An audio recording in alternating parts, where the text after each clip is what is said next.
Practice makes perfect. It is so factually true. If achieving mastery is simple as all that, what comes in the way? Why is it that people do not practice? When Arjuna asked Sri Krishna, Chanchalam mi manah Krishna pramathi balavad dridham tasyaham nigraham manye vayoriva sudushkaram. He says, Oh Sri Krishna, my mind is so chanchal, so fickle. Ksanamayati patalam kshanam yati navasthalam. One moment here, one moment there. To me it seems that this mind is more difficult to control than the wind. So Sri Krishna did not say, Arjun, tu kya bak bak karta hai? Sri Krishna said, Asanshayam mahabaho mano durnigraham chalam abhyasena tu kaunteya vairagyena cha grihyate. Arjun, what you are saying is undoubtedly correct. The mind is difficult to control. Difficult, but not impossible. Sri Krishna did not say anigraha. If he had said anigraha, there would be no use having this transformation program. We may as well all have admitted defeat. But he said durnigraha, difficult. So, Sri Krishna says, Arjun, abhyasena tu kaunteya vairagyena cha grihyate. You will control the mind through repeated practice. There is no alternative to practice. That means every time the mind goes away, you bring it back. Every time it goes away, you bring it back. A social scientist called K. Anders Ericsson, he wanted to see how do people become world class. Are they born with such talent, or does it develop with practice? In any field, those who are world-class violinists, dancers, writers, or speakers, or sports people, how did they reach that level of proficiency? And he discovered this 10,000 hour rule. Invariably, these world-class performers had put in 10,000 hours of practice by the time they reached the age of 20 years. That repeated practice distinguished them from everybody else. First, something was so difficult to do, so you were consciously incompetent at it. But then you kept practicing and you became consciously competent. And as the practice increased, you became unconsciously competent. That was the mastery. Now everybody says that Michael Phelps is the most awarded medalist in the history of modern Olympics. So was he just born so talented? They forget that he was practicing 6 hours a day, 365 days a year for a 6-year period. So he probably completed his 10,000 hours of practice in 6 years itself. That is why he reached such world-class proficiency.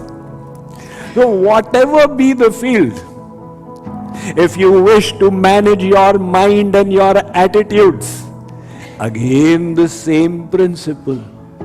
You have to practice and practice and practice. That's the way it is done. Now, if that is the case, then why is it that people do not practice? If achieving mastery is simple as all that, what comes in the way? What impedes is practice requires sacrifice. It is inconvenient. Are you willing to pay the price?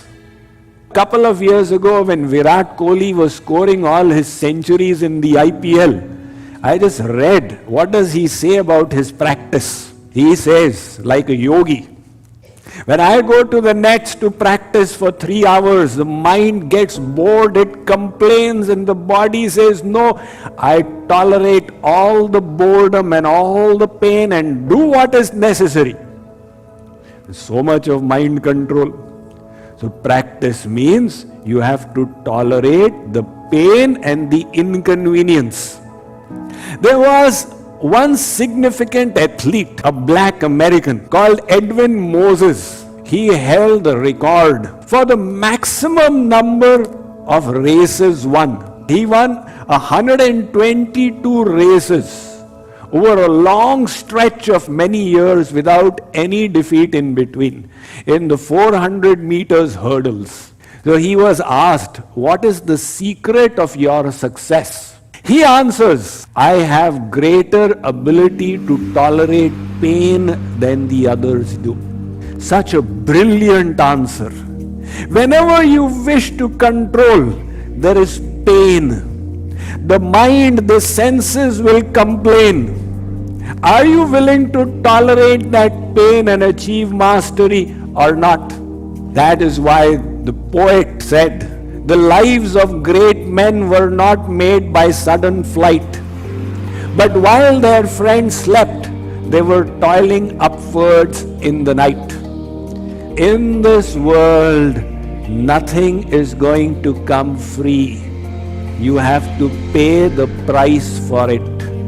If you want success, pay the price through repeated austerity, discipline, practice and self-control. Are you willing to pay the price? No, Swami. Okay. No, I want success, but I don't want to pay the price. That will never work. There was once a king.